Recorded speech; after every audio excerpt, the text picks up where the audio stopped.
I'm pleased to see all of you this morning for this panel on, I think, a very crucial and timely topic, unfortunately, but it is. And we have 4 panelists who are going to address the topic of anti-Semitism and Jewish art today. This follows on a panel that some of you were at. I know that a few of you were able to attend a panel on a very similar topic at the Women's Caucus for Art conference in New York about 2 months ago, in February. So, and everywhere I go, this topic's of intense interest. Jewish audiences primarily, but I think it's a topic that's on everybody's mind since the increase is so staggering. I've been collecting articles, I brought them, on anti-Semitism, and of course the response in the media has been enormous because it's so pervasive and worrisome. So this is what we're all thinking about. Before we start with this very actually wonderful array of people who are going to address the topic, I would just like to share with you a poem that I wrote immediately following the terrible Tree of Life massacre in Pittsburgh. And my synagogue in Los Angeles, Temple Emmanuel, had the first Friday night after the massacre, there was a tremendous outpouring of concern, and so 600 plus people came to that service. And I read a poem and then ultimately read it for various other audiences. But this is a poem I wrote in response to the massacre, and I just want to share it with you to set a certain tone and concern in regards to this topic, the resurgence of anti-Semitism. 11 names. This morning it's quiet in the sanctuary, almost drowsy in the waking light. As always, the brothers stand at the back. Familiar melodies ebb and flow. Rose is seated on the aisle, easier for her to come and go. Suddenly, boom and roar, again and again and again, like never before. We shriek, flee and scatter, flash, scream, screech, flee if you can. Much later the names we already know appear. Yes, we might have been among them. Joyce Feinberg, 75. Richard Gottfried, 65. Rose Mollinger, 97. Jerry Rabinowitz, 66. Cecil Rosenthal, 59. And Brother David, 54. Bernice Simon, 84. And husband Sylvan, 86. David Stein, 71. Melvin Wax, 88. And Irving Younger, 69.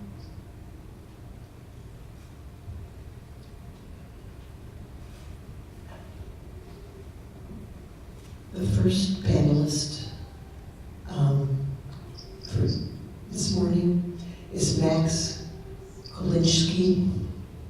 Did I say that right? Close. Kulchinsky.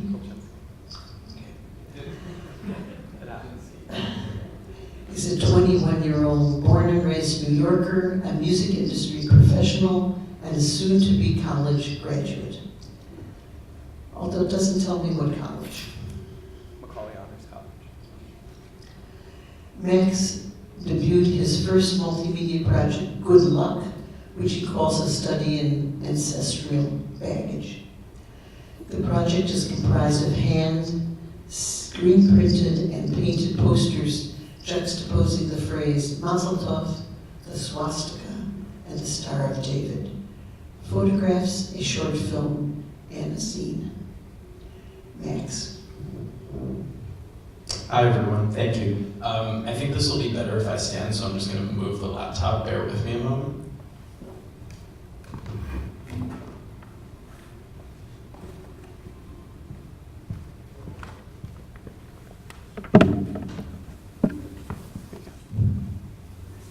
Okay, everyone. Hi. So this is the logo for my project, Good Luck. I showed this for the first time last September, and in the next 10 minutes or so, really just quickly want to tell you the whole story, why I did this and how I got here today. So it started with this poster design. I came up with this about 2 years ago for a screen printing class I had my sophomore year. And it was really a means for me to cope with both the rise of anti-Semitism in the United States and abroad, but also just seeing a lot of swastikas being graffitied, be it at my school or on Twitter or in the street, even traveling in Europe. I've seen a lot of them.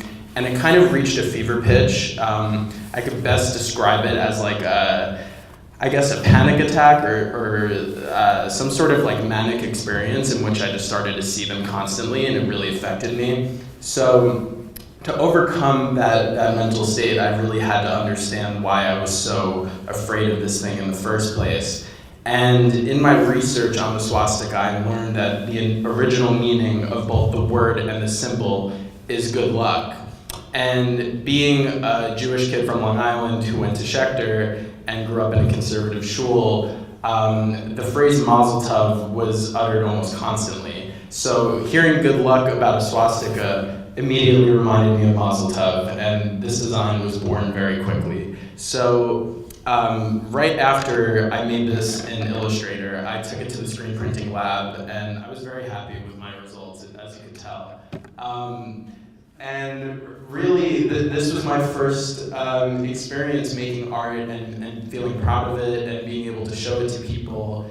And it really encouraged me to just keep going with it. So the following months after designing this poster, this was spring 2017, my mother had a milestone birthday and offered to take me wherever I wanted on a vacation, which was awesome. Thanks, Mom, I love you. And the place I decided to go to was Germany because, like being afraid of the swastika, being a young American Jew, growing up with all this Holocaust education, I was petrified of going to Germany. So we went to Munich. On the left, you can see Mom standing in front of the Kristallnacht Memorial in Munich, and 3 Germans are walking by. One looking at her, one looking at the memorial, and one looking straight forward. And this is probably the best photograph I've ever taken in my life. It's a complete coincidence, and it says so much. I'll let you guys sit with it. On the right is myself at Dachau at the front gate. I believe it's a replica, but nonetheless, it was a touching moment, and I'd encourage anyone who feels strongly about these things to go visit a camp.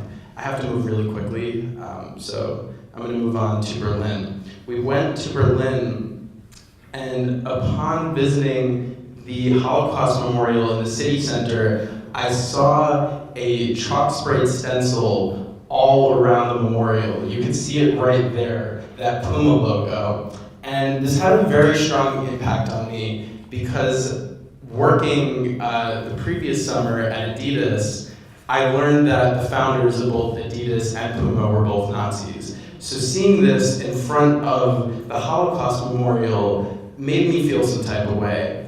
In this first trip to Germany, I felt a sense of both relief from the German government that there's some sort of retribution or empathy, recognition, whatever you want to call it, and seeing this really made me feel some type of way. So these are stills from the short film I produced and shot and edited by myself for Good Luck.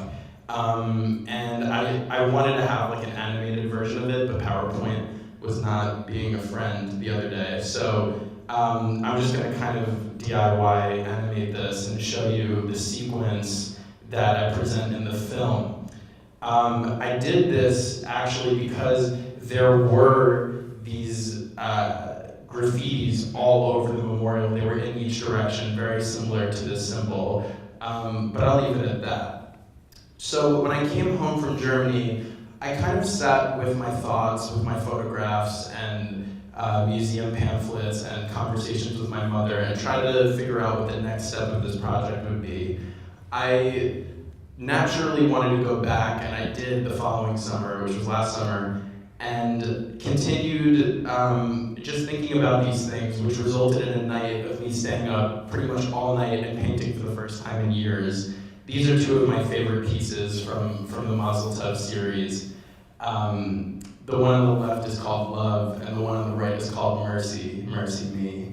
And the one on the right specifically was really fun to get out of my system. It kind of happened within 30 minutes or an hour, and you can see that I had a little bit of fun with the swastika. I actually extended it to look like someone kind of bowing or kneeling. You can see in this top section and the bottom section, and then I have kind of this open mind, so to speak, that forms around it, but just enough to still see the symbols.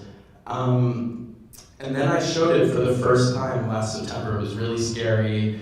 I didn't know if people, not to be like the young kid or whatever, but people like you know, people who are a little bit older and a little bit more religious than myself would be upset at a wall of swastikas. But I was really pleased to find that people really understood my intention, at least to this point, and maybe we'll see differently during the Q&A.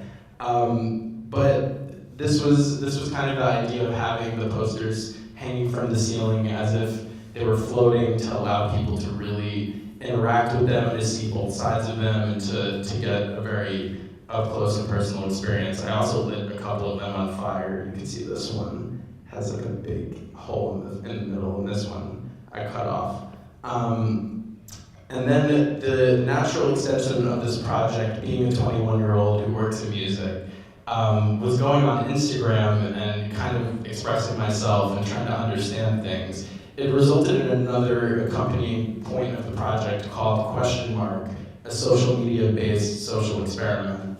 And in this series, it really began from this one question, which is, what is your ancestral baggage? I made this project not only to speak to Long Island Jews or Israeli Jews or my friends that went to school like myself and kind of fell out of some of the more religious aspects of our identity, but really to everyone, my Muslim friends and Black and Indian and et cetera, gay, you guys get the point. I feel like we all wear this on our backs. So I went on Instagram and I asked people, what is your ancestral baggage? I asked them how they see the world, and it's a series that continues really to this day. It's something that I ask constantly, and I showed it kind of in mass scale this past weekend at my school by putting every answer to these questions on the floor of the Macaulay Honors College library lobby, and the questions suspended from the stairs. It was really cool to see people engage with this in real life / digital installation, and I hope to do it a little bit better next time. The saran wrap was kind of a last minute solution. And then finally, the last installation from the Macaulay show. I titled this piece 180 Swastikas because this wall has 180 swastikas, and you could hardly tell. You could hardly become afraid of this. You could hardly be offended by this. And that was really the point of this initial design. Just to go back for a second, I know I have like another minute and a half. It was really to allow myself to come to terms with this symbol, not necessarily to reclaim it or redefine it, but to recontextualize it with a different color. Yona spoke yesterday about the yellow Star of David during the Holocaust, and very clearly that was kind of the inspiration of the colors here, was to kind of re-outfit these symbols with the colors that carry different Jewish historical connotations. But what I would like to leave you with is kind of what I was going off of earlier in terms of ancestral baggage. I think it's really important that, especially within our own community, we're open to different ideas and different experiences, but especially in 2019 and beyond, in the age of our Cheeto president, we need to really be aware of every other's experience. And if we want anti-Semitism to be taken seriously, if we want to feel cared for by the world after all of these devastating exiles and genocides, we need to be there for everyone else that's suffering in similar ways. So I'll leave you with that. Thank you for having me on this panel.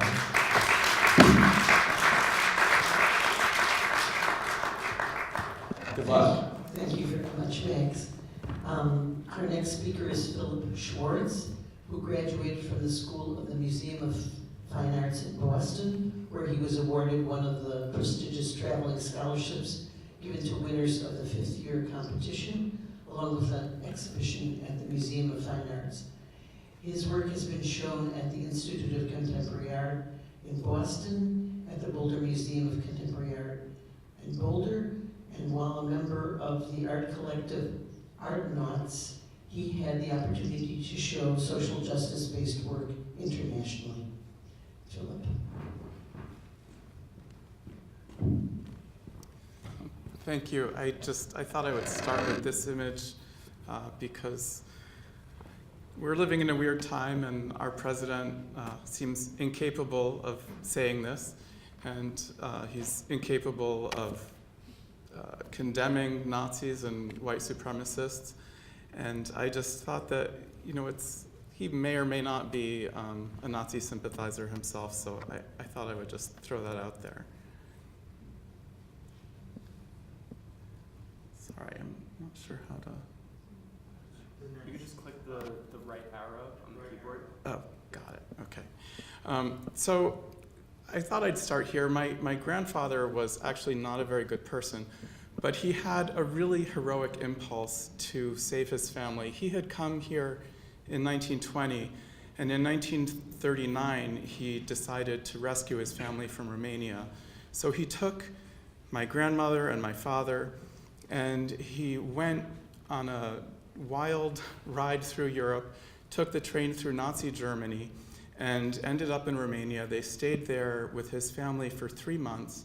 My father got to experience shtetl life firsthand. They tried to convince his family, my family, to return to New York. My grandfather had somehow finagled visas for everyone. No one came with him. So in the end, they all perished.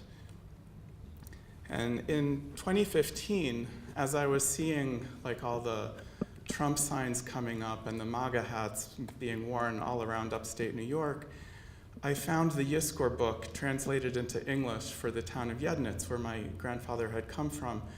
And I learned really exactly what went on there and exactly what had happened to my family. And so I did a series of martyrdom icons, and I did them in the language of the perpetrator. So that's what you see here. And then this is another one. And these are done, they're based on photographs in the archives of the Holocaust Museum.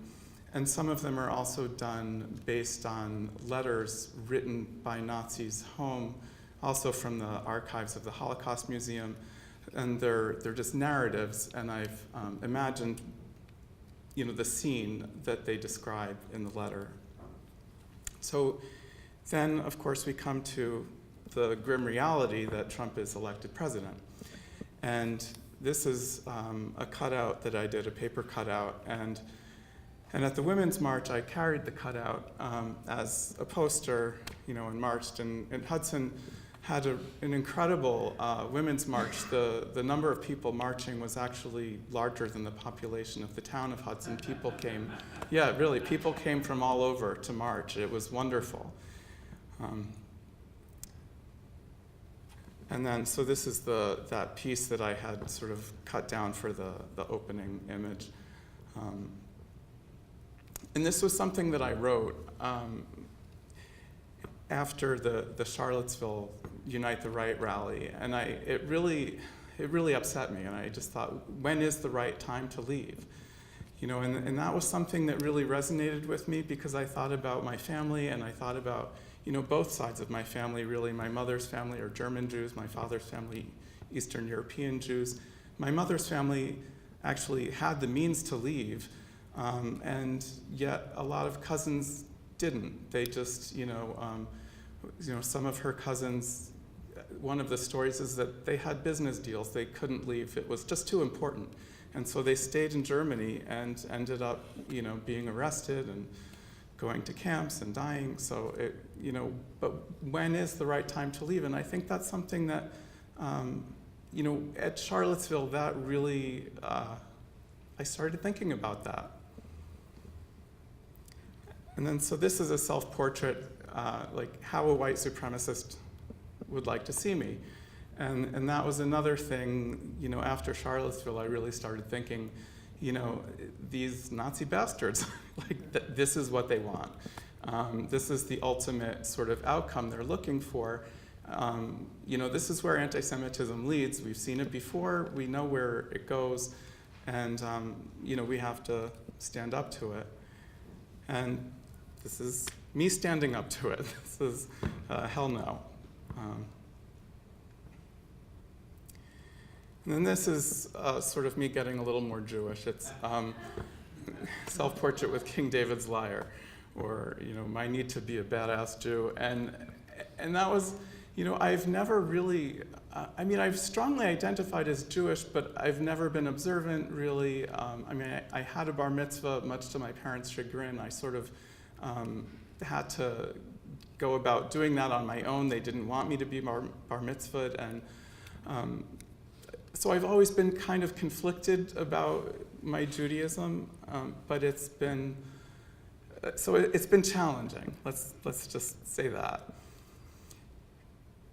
And then, of course, we had the horrendous shootings in Pittsburgh, and that was, I think for everyone, just this horrible, horrible wake-up call. And and for me, half of my in-laws at least voted for Trump and couldn't understand my absolute dismay and feeling of betrayal that they did this. And I got myself into a lot of trouble writing awful Facebook posts and other kinds of things, telling them just how betrayed I felt. I got unfriended by a lot of people. But now it's sort of like, after that, I just felt like, I didn't say I told you so, but, I felt like, yeah, now it's happening.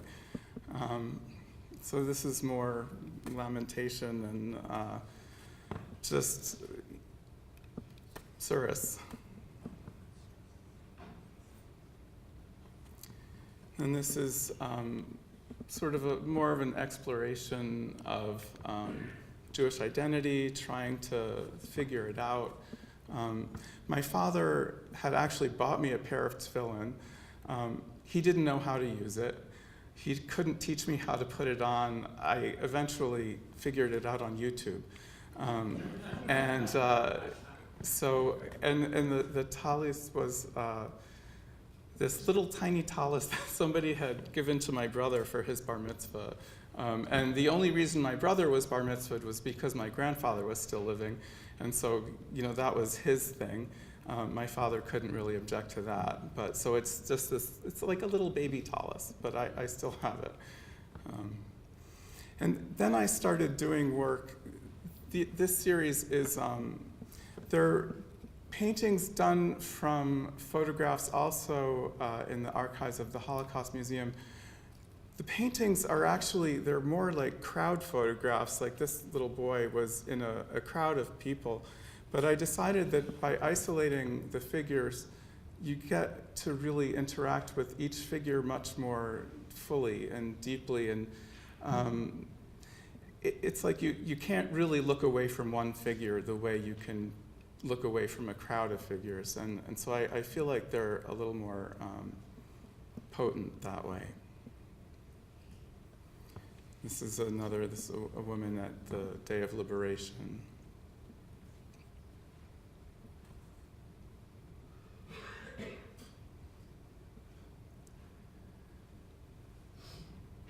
And then I just end up with another exploration of Jewish identity, but also, really like what's next? It really is a contemplation of is there a coming genocide? Is this, where is it going to go? I mean, we're seeing a lot of signs, and the anti-Semitism that we're seeing in Europe, we're seeing people murdered. I mean, there was a woman in Paris thrown off the roof of her building. She was a Holocaust survivor. That was the motivation. Holocaust deniers have to erase the Holocaust. They can't have survivors around. I fear that Holocaust survivors will be targets. But this poor woman already was, and it's a horrifying thought. And I just, I really have a lot of fear around this, and I think that anti-Semitism it's such a strong force in our culture right now, and we really just can't ignore it. So I don't know. What do I hit now to get out of here? Okay. Did I do something wrong? I hit escape. Okay.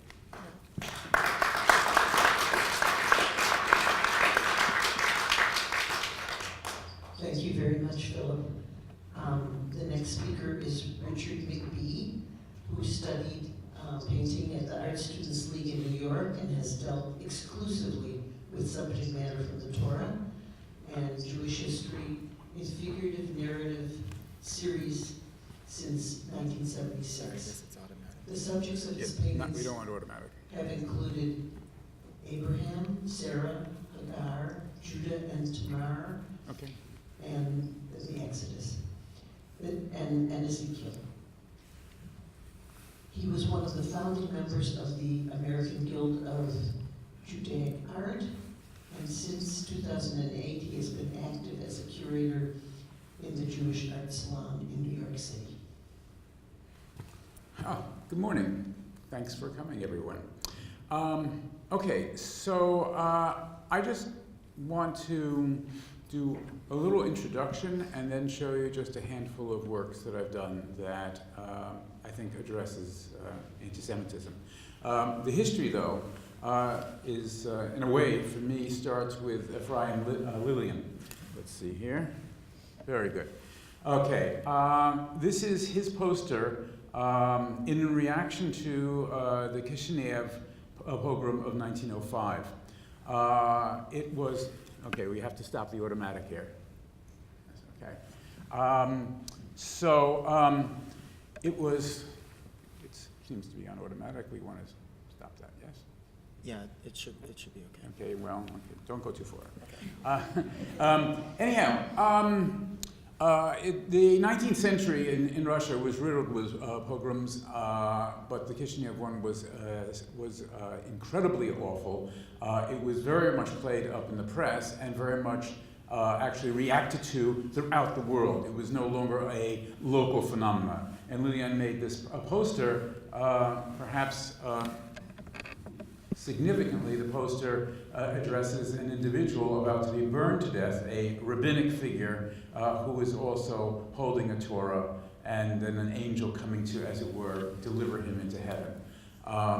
But again, a biting image of what Jews were suffering and were actually about to suffer in Russia, and of course pre-telling the Holocaust. You see the stats there, 92 Jews were murdered, evidently something like 600 were injured, over 700 homes destroyed, 600 stores were pillaged. Kishinev was a majority Jewish city. It had a lot of a prelude of essentially endless anti-Semitic tracts and agitation that finally led to this. This was on Easter Sunday. This was done close to yesterday. This is Rita Bannett's work. I had a conversation with her in Amsterdam, a fellow artist, and she wanted to do something that was, okay, this is still going, has to behave itself. She wanted to do something that reacted to the anti-Semitism that she feels.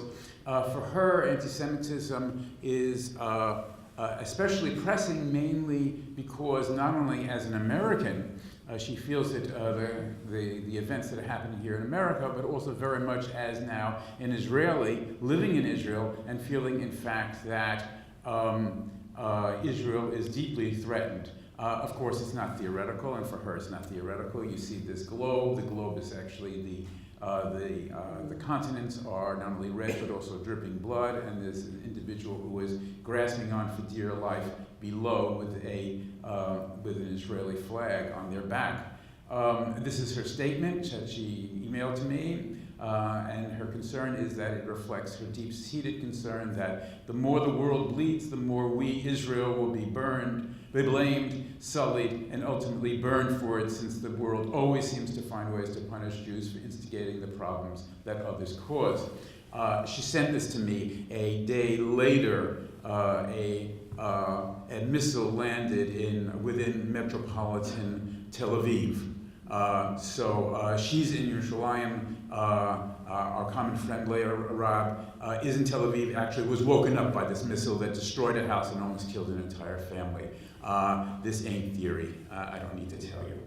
But back to my somewhat more theoretical life. I was working on a series of paintings about Esther, Megillus Esther, and this was one of the larger paintings that I did. 68, here it goes again. Do you just want to tell me when to switch? Okay, sure. This was trying to get at the narrative of Esther. I made many paintings, some of them large, some of them small, but actually depicting the hanging of Haman's sons, I felt to be rather important. As a people, we're so nice. We really are. Most people know about the holiday of Purim. Most people know about the celebrations. They know about how their children dance and dress up as all sorts of crazy things. Sometimes even adults get into it, but as they get older, of course, it's really only for children. You all know the book of Esther is the most contemporary of all books in Tanakh. You all know that until the 20th century, it was a horrible story from the past, and in the 20th century, it became an absolute reality for our people in the Holocaust. That's what Haman wanted to do. So you also perhaps know that if you stayed through the reading of the book of Megillah, that the last third of it is dedicated to the Jews' vengeance and defending themselves against their enemies. This is, to me, enormously important, and that's why and in fact, in a Megillah scroll, the listing of the names of the sons, as the Megillah describes them being hung, is spread out an entire cloth, an entire page of the Megillah, because the Megillah and the authors of the Megillah understood that we not only have to be nice people, but also when our enemies present themselves, we actually must remove them from the world, if that's in fact necessary. And the Megillah thought it was necessary, and so I think this painting also tells you that I think it's necessary too. Next slide, please. Sometimes things happen. In 2011, March 11th, there was a massacre. It was in a town called Itamar. Itamar overlooks the Arab town of Nablus, or the Israelite town of Shechem, famous from the Bible. But anyway, back to Itamar. In Itamar, a family, just normal people, had a Shabbos, and they went to bed. And then later in the night, two Palestinian youths, I believe actually whether they're cousins from a neighboring village, got through the perimeter fence, entered their house, and slaughtered, meaning stabbed to death, very, very violent. I guess there's no easy way to do that. 5 of the family, the Fogel family. It rocked me. It rocked a lot of the Jewish world. There was a massive memorial within, I think, probably a week or perhaps a little longer at major synagogues in New York, and I think probably throughout the Jewish world. The shock of it was right up there with the pogrom, even though it was only 5 Jews. I had to make a painting of it, just somehow had to, and so this is the painting I made of it. It shows the house, the roof removed, of course, just to show the inside, and the bodies sprayed out in the house.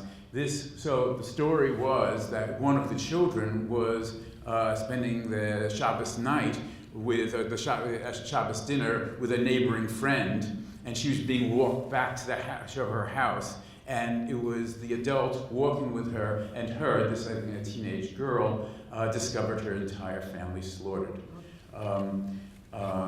And so that's them approaching it.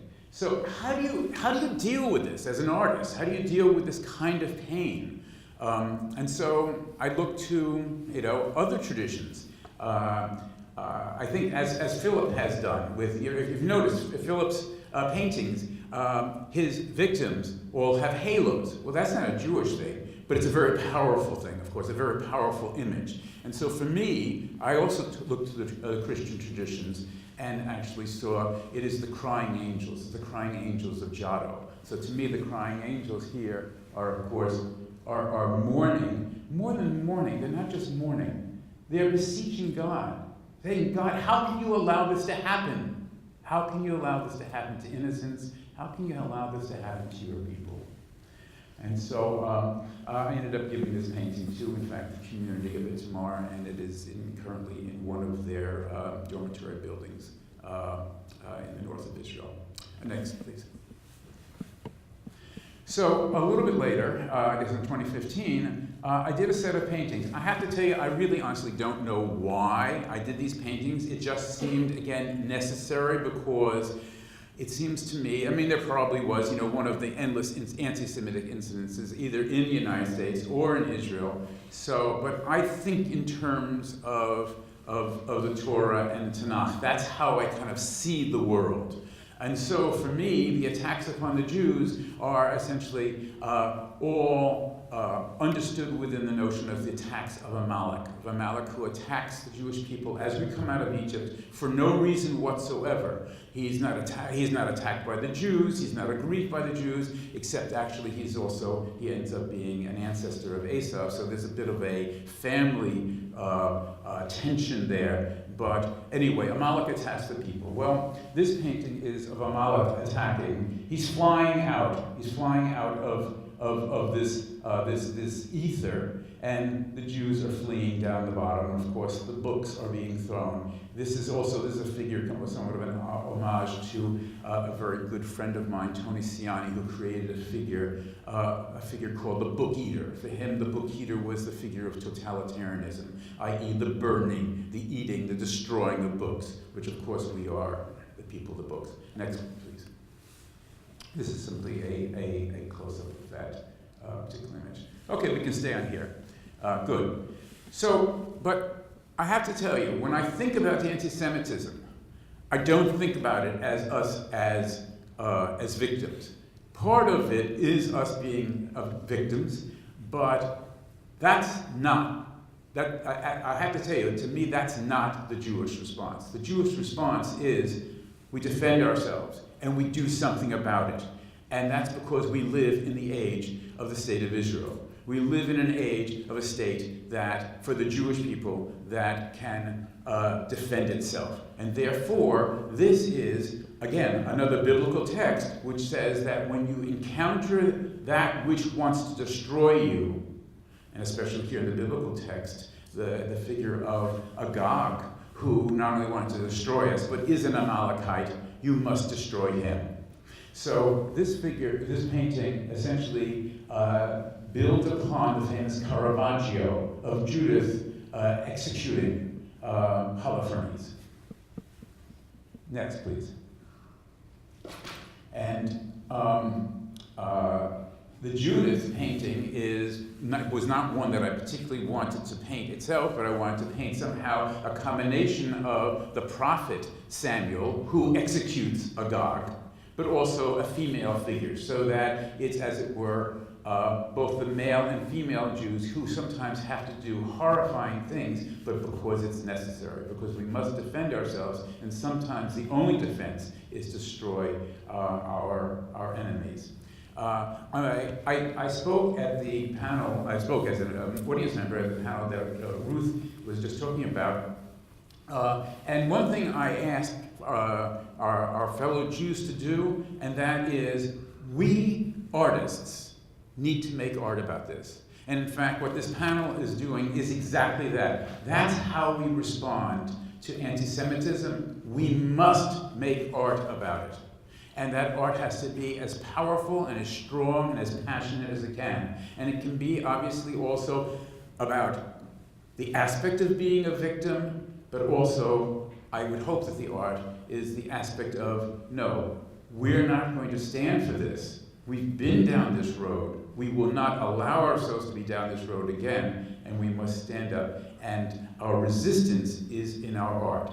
I'm currently working on 2 paintings, one of Yael, who assassinates Sisera, another example in which we destroy the person who's attempting to destroy us, and then also another one of the destruction of Agag. That's all.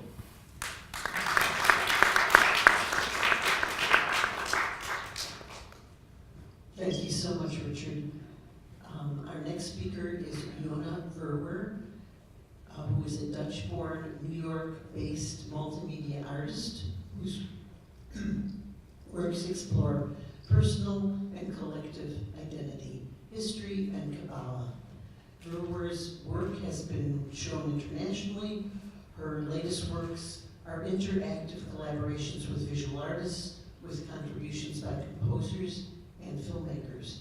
She has been published in 4 languages, including in the New York Times, the New Art Criticism, and she is the co-founder and director of the Jewish Art Salon, a global art group.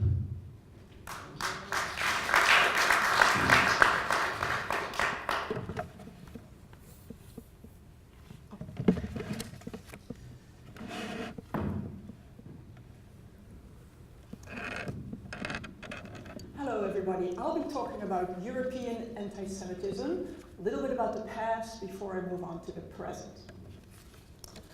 When I was invited to participate in an exhibition called Art Stations of the Cross in Amsterdam, based on the theme of troubled waters, my concept was showing a past and a current problem that, is it acting up now? Yeah, just let me know. Okay. A past and a current problem that women encounter in Amsterdam. The past is going to be represented by women in the Holocaust because percentage-wise more Jews were deported from the Netherlands than anywhere else in Europe. And the present was going to be about forced slavery in the red light district. These two have in common this forced slavery aspect. Women being rounded up, put into trucks, not knowing where they're going or where they will end up or what will happen to them. So the artwork, Troubled Waters, for which this is the announcement card, is currently featured in the center of Amsterdam. It's part of this exhibit that is based on the Christian theme of the 12 Stations of the Cross. I'm the only Jewish artist represented there.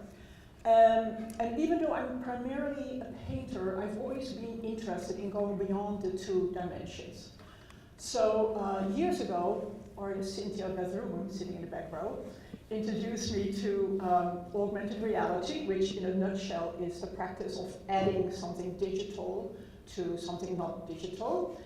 In this case, it's embedded videos that are viewable on a smartphone or iPad.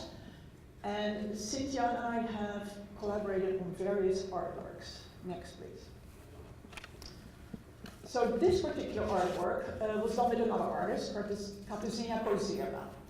And we created an installation of 4 panels, women in the Dutch Holocaust being rounded up, a map of Amsterdam's Jewish quarter pre-war, women in the red light district, and a map of the red light district.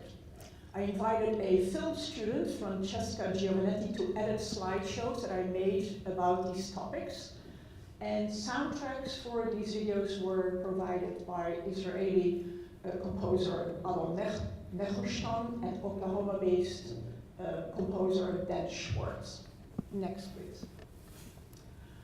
These videos were, slideshows actually, were embedded into the paintings, and an iPad is available for people to pick up and then hold or wave over the paintings, and depending on where I embedded these videos, people can then view these. Next one, please. So this is a Holocaust panel of the 4 panels. I have to say, most of the people who came visiting in the time that I was in Amsterdam, since it was organized by a Christian organization, a lot of these people were like devout Christians, and a lot of them actually broke down in tears when they saw the installation. People gave testimonies of either themselves living through the war or family members. It was very moving. I had long conversations with them. Next one, please. So here is someone viewing that green painting that you just saw. She's holding the iPad in front of the painting and she's watching a little video embedded in it. Next one, please. And the next one is a short 1-minute video. Is there a way you can hit the button so it actually plays?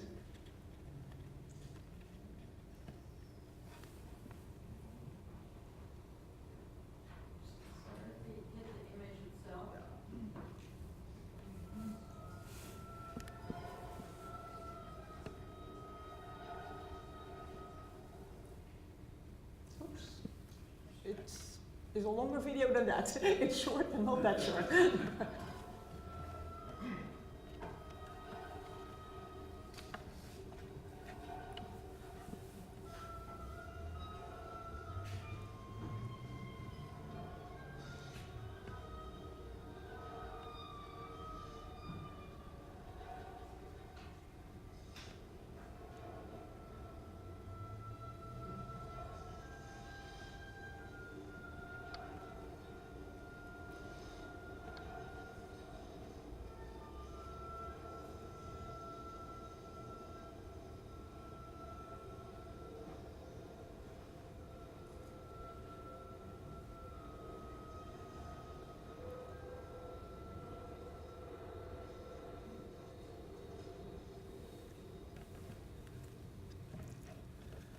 While I was working on creating this installation, the Yeshiva University Museum invited me to do a small exhibit there.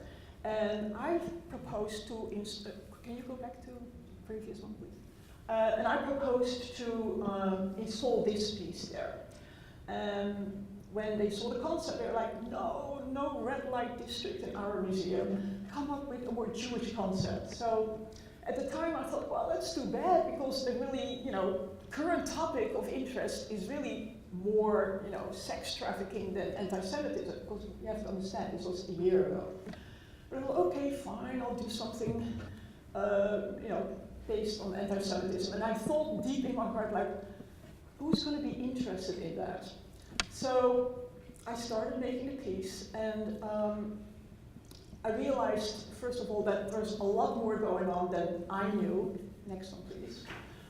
Once I started doing the research, I realized that I actually had it all wrong. When I thought of European anti-Semitism on the rise, I thought of France and Hungary, but my research pointed that there's a lot of stuff happening in the Netherlands as well. For instance, this year, in March 18, the Netherlands became the latest European country to confirm a steep rise in anti-Semitic incidents over the last 12 months, following similarly alarming data released this year by Jewish organizations in France, the UK, and Germany. Next one, please. Which brings me to the other artwork, Echoes. European Anti-Semitism, Then and Now. So this triptych was displayed at the Education Department at the Yeshiva University in downtown Manhattan in collaboration with artist Katarzyna Kozera and composer Ben Schwartz. The canvases display digital imagery, acrylic paint, and augmented reality. The outer panels depict Dutch Jews being rounded up for deportation in the 1940s, and on the left you see an earlier version of the painting that I later showed in Amsterdam. The colored triangles represent the Nazi concentration camp badges, which were part of the system of identification in Nazi camps. Next one, please. The center panel featured a row of yarmulkes, which now, these days in the Netherlands, are almost forbidden items. If you wear a skull cap in one of the 3 big cities, depending on what neighborhood, you can expect to be harassed. It happened to my husband, it happened in The Hague, where I'm from. The design of these is actually very not Dutch. No Dutch Jew would be called that wearing something like this. It's way too colorful, it's way too ethnic, and the Dutch are very serious, somber people, basically. So, but anyway, I wanted to make them really, colorful and vibrant as a symbol for Judaism is alive and we're not going anywhere. The sounds in the videos you heard a little bit earlier are provided by Ben Schwartz. He's an oboe professor in Oklahoma. He went to Amsterdam 2 years ago and he made these street recordings in very Jewish spots. One near the theater there, which used to be the place where Jews were rounded up. One was the Portuguese synagogue, and one was the statue of the dumb worker, which is a symbol of Dutch resistance in World War II. So he mixed those street sounds with an oboe concert. So what you hear is snippets, the whole thing is actually 20 minutes long. Next, please. Okay, next one. Next, please. Next. This, however, is the prevalent mood in the Netherlands. The chief rabbi of the Netherlands spoke that he loved the Netherlands and he said all these good things about it, but when he was asked about the future of Dutch Jews, he said we should all just move to Israel. When I had the exhibition at the YU Museum, a lot of people asked me, is it a very bad situation with the right-wing anti-Semitism in the Netherlands? And the answer is, in the Netherlands, it's really more like France and not like Hungary. So the demographics are different. It's not like a big right-wing thing. It's being perpetrated by many different populations. And I wish I could be a little bit more positive about it, but all I can do right now is thank the Conney conference for featuring this important topic, and thank Ruth Weisberg and the panelists for engaging with this topic. Thank you.